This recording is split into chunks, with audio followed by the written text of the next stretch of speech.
Mga kalaag, alam nyo ba na higit pa sa nakikita ng ating mga mata, may siksik na sarap at malupit na kasaysayang naghihintay dito sa Liloan. Matatagpuan sa hilagang bahagi ng Cebu, ang bayang ito ay hindi lang basta simpleng pasyalan. Dahil mapapaisip ka, bakit nga ba puso? Bakit ito nakabalot? At ano nga ba ang halaga nito sa bawat Cebuano? Bukod dyan, dito rin nakatayo ang isang parulang saksi sa mahabang kasaysayan.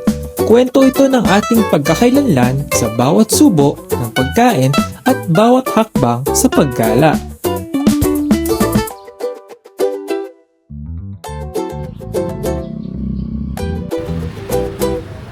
Kaya, ano pang hinihintay nyo? Samahan niyo ako sa pagtuklas para sa ating mga mata at panlasa. Tikman at lakbayin natin ang Liloan.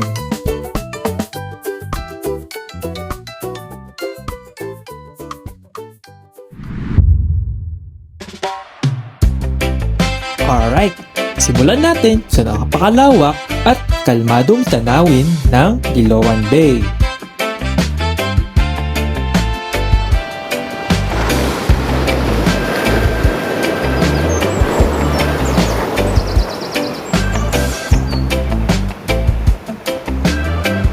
Hanggang sa makarating tayo rito sa sikat na Bagakay Point Lighthouse. Isang parulang higit isang siglo ng saksi sa kasaysayan, kultura at bawat pagbabago rito sa bayan. Solid ang view dito, mga kalaag.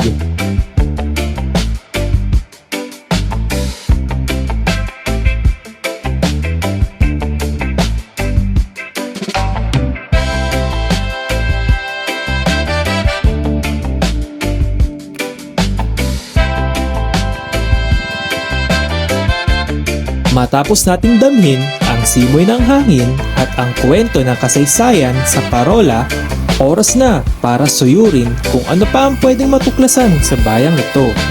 Kaya naman, sakay na tayo sa isang mabilis na biyahe.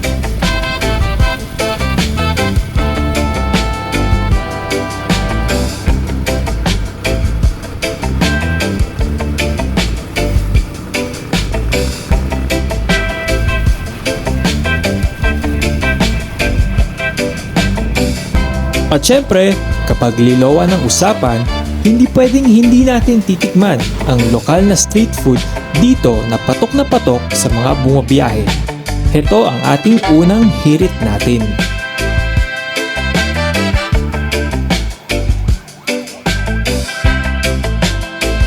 Pagkatapos mapunan ang ating mga sikmura at tiyan ng mainit na masarap at nagbabagang na mga inihaw, dumiretso naman tayo sa mismong puso ng bayan upang masilayan ang kanilang pamumuhay at kultura. Isang mabilis na pagdaan at pasasalamat sa kanilang dambana na nagsisilbing sentro ng pananampalataya rito ng mga lokal.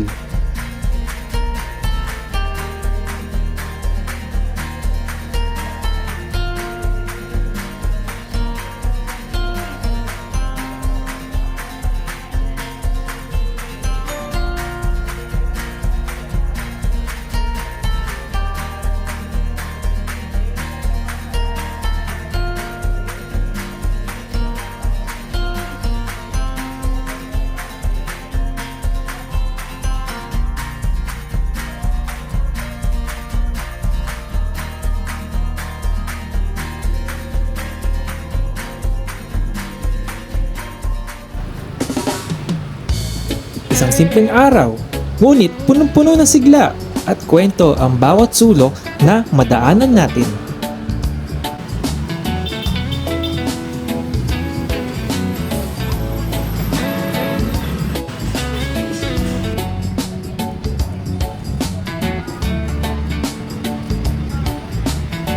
Maikling takas man mula sa abalang buhay, sapat na ang isang araw para mapatunayan na ang Liloan ay may sariling ganda na laging handang mag-welcome sa atin.